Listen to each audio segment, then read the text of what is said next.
I was signed to an agency up there, and they were just like, you're a little big. You need to be really, really skinny. Like you need to lose weight.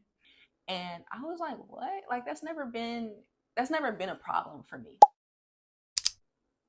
Hi everybody, welcome back to my channel. My name is Cartiela, and if you are new here, welcome. This is now my fourth video, and today I want to talk to y'all about the modeling industry and all the craziness that comes with it. So let's get straight into it. So first things first, I personally am still a model. I have been modeling since I was 15, and now I choose not to do it professionally, but I will do a gig here and there depending on the details of said gig. A lot of the reason why I personally stopped pursuing modeling on a professional level has so much to do with things that I learned as a young person in the industry. For context, I'm from Atlanta, Georgia. I began modeling here in Atlanta, Georgia. I did do some work in like North Carolina, things like that. But things really changed for me when I decided when I was like 22, 23 to move to New York. This is back in 2017, 2018. And I was like, I want to pursue modeling on a grander scale. Like, I want to be on runways with the Gigi's, the Bellas, the Naomis of the world. And I want to go big or go home. So I moved to New York when I was, yeah, I think I was like 22 or so. And I had also just wanted to be in a big city. Like I wanted to leave Atlanta. I wanted to see what more the world had to offer. So I wanted to go to New York anyway. And when I brought this up to my agency here, they were like, do you really want to do that? They were like, it's a very different beast. Like pursuing modeling in a city like this compared to the massiveness that is New York City is hugely different. For context, if you're in a small town or if you're in just a smaller city than a city like New York, it's preferable to model there. And the reason why it's preferable is because in a small city, there are less likely to be so much competition. So you won't have as many girls pursuing the same thing. And then the girls, just frankly, the girls might not have the look that the agency is going for. So if you're someone who your whole life you've been told you should model and you get into it and you have some success in your local town, then try to take advantage of that. Like stay there, pursue it, because it gets much harder and the competition is much stiffer when you go to a bigger city. So that was something that I really underrated when I went to New York. I thought it was going to be kind of the same. I thought that the difficulties will be similar, but they were very, very different. The main thing that changed when I left for New York, and mind you, my agency wasn't super supportive, but they did transfer me to their New York sector. The main thing that immediately stood out was how slim you have to be. A lot of people think that being a super skinny model is a thing of the past. Like they think, we're past that, super skinny, heroin chic look, and agencies and designers now they want normal looking people, because as we know, skinny is still a normal look. But that's not the case, or at least it wasn't the case even when I was in New York pursuing modeling in 2017 and 2018. I was a size, 02 at that time. I'm still kind of the same size. I'm actually a little bigger now, surprisingly. But when I got there, I signed to a new agency. I signed to an agency that is now closed, which is, not surprising considering the things that they were doing behind closed doors. But I was signed to an agency up there, and they were just like, You're a little big. You need to be really, really skinny. Like you need to lose weight. and I was like, what? Like that's never been a problem for me. Like being my size has never been a problem for me. Coming from Atlanta, coming from a smaller city, I was like, that's crazy. But I ended up doing a casting gig with another fellow model. She was signed to the same agency as me, and she ended up telling me, like, girl, we don't eat. I remember it vividly. We went to Starbucks after a gig, and she was like, yeah, we don't eat. Like, if you're hungry, go to Dwayne Reed, get you some cotton balls, dip that in orange juice. That's your food. Literally. And people think I'm crazy when I say that. This is literally the advice that another model gave me to be skinny and to remain skinny is they don't eat, you know. So take these cotton balls, dip them in orange juice. That's your food. If you do drugs, cigarettes are preferable, but I didn't do drugs. So she was like, you know, cotton balls dipped in orange juice. I thought it was crazy. I was like, you're lying. I thought she was joking at first. I was like, oh, ha, ha, like, they're so funny. But she was completely serious. She was like, no, this is what it is. This is how the industry is. And something that she also brought up to me was the benefit and the purpose of having a sugar daddy. This was something that I definitely wasn't, you know, privy to. Like, it wasn't something that I wanted to do. I'm definitely someone who, doesn't really believe in that lifestyle. I believe in the sacredness of a relationship and of marriage and all of that stuff. But yeah, she was like, to support this life, to be able to go from gig to gig and to be available, because frankly, you have to always readily be available for a lot of these gigs. In order to do that, you can't really have a consistent job, unless you want to model kind of sporadically, which many girls do. But if you want to pursue modeling as your career, if you want that to be your bread and butter of the money that you make, you have to essentially have a sugar daddy. You have to have someone who's funding your life. Because what'll happen is, if you sign to an agency, like a bigger agency, and they're like, okay, tomorrow you have to go to 3 castings. If you work tomorrow and you can't call out for whatever reason, like, you're gonna miss those opportunities. You're not gonna be there to receive them when they arrive, and you're gonna be kind of butthurt that you couldn't go. And then say, like, you do go, and you put your job in jeopardy. So you kind of have to ask yourself what you're willing to risk.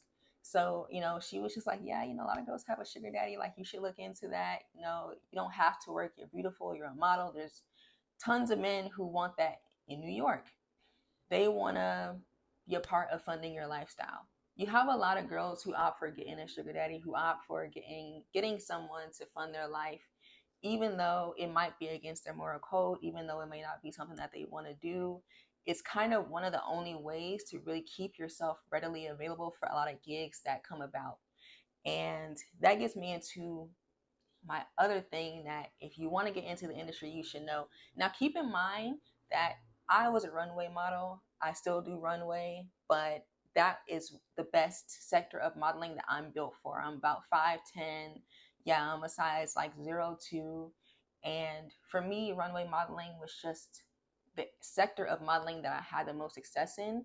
So this is what I'm referring to. I'm not referring to commercial modeling. I'm not referring to, sports modeling or anything like that. This is kind of strictly for runway modeling and people who want to get into high fashion.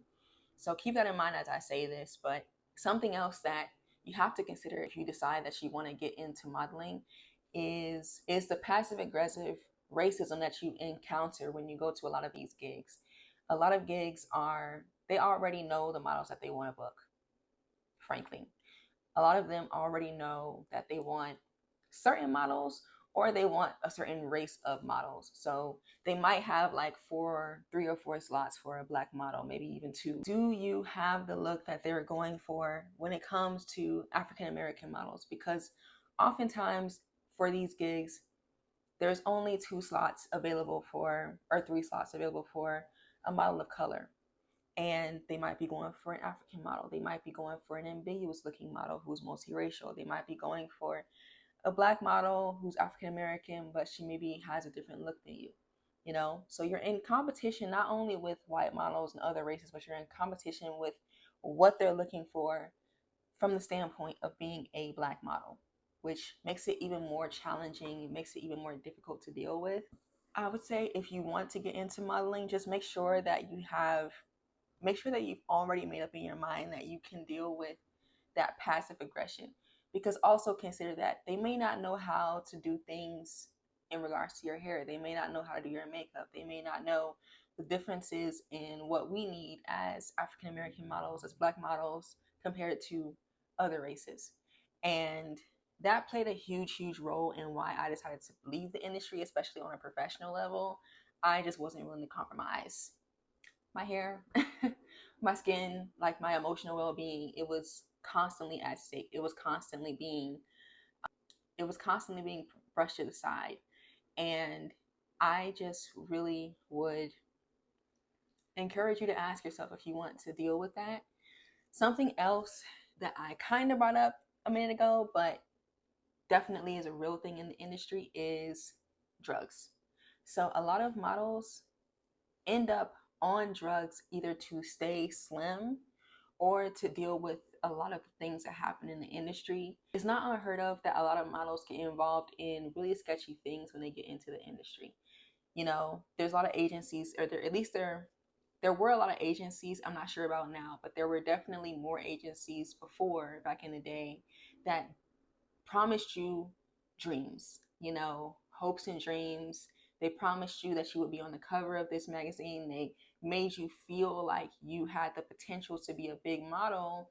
And when that doesn't happen, a lot of models resort to other means of soothing that pain, that disappointment.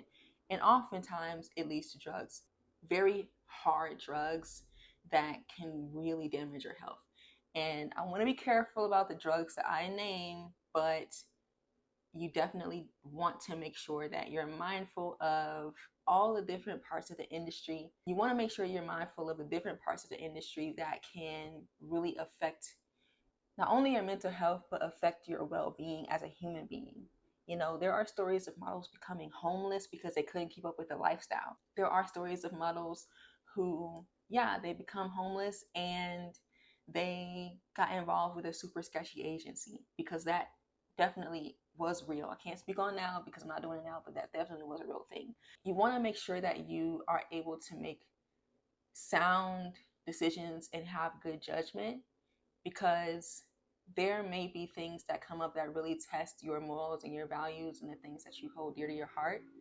And that gets into, if modeling is something that you want to do, you also have to ask yourself what you're willing to sacrifice. Because frankly, just because you are a good looking person, and some people might not like this, but just because you are a good looking person doesn't necessarily mean that modeling is for you. And what I mean by that is, just because your whole life, you know, you've been told that you should model, and, you know, friends and family have said X, Y, and Z, and, you know, all of that stuff. If you're not completely passionate about it, it's just like any other career. You have to be willing to put your best foot forward every single day to really see success. Otherwise, it's going to be very difficult for you to make it in the industry. It's not just a thing where you just show up and everything is done for you. No. For most models, it's not like that. You really have to grind, like, you know, blood, sweat, and tears, literally, to make a name for yourself, you know, literal blood, sweat, and tears. So you kind of have to ask yourself what you're willing to deal with. If modeling is something that you want to get into, like I said before, go to your local community mother agency, see if your community has some local agencies that you can audition for, get involved in, because they're more likely to treat you better than going to a bigger city and doing like New York Fashion Week and going to a bigger agency even and trying to get in that way. Because again, there are so many girls who want to be in the industry. There are so many girls who are willing to do God knows what to make it. And if you're not willing to do those same things, it can be really challenging to make it in. So that is all I have for y'all today in this video. If there's something specific that y'all want to know about the modeling industry, you know, from my point of view, in my experience, please leave a comment below. I will gladly answer your questions or make a separate video depending on what y'all want. But thank you so much for watching. Please like and subscribe, and I will see y'all next time.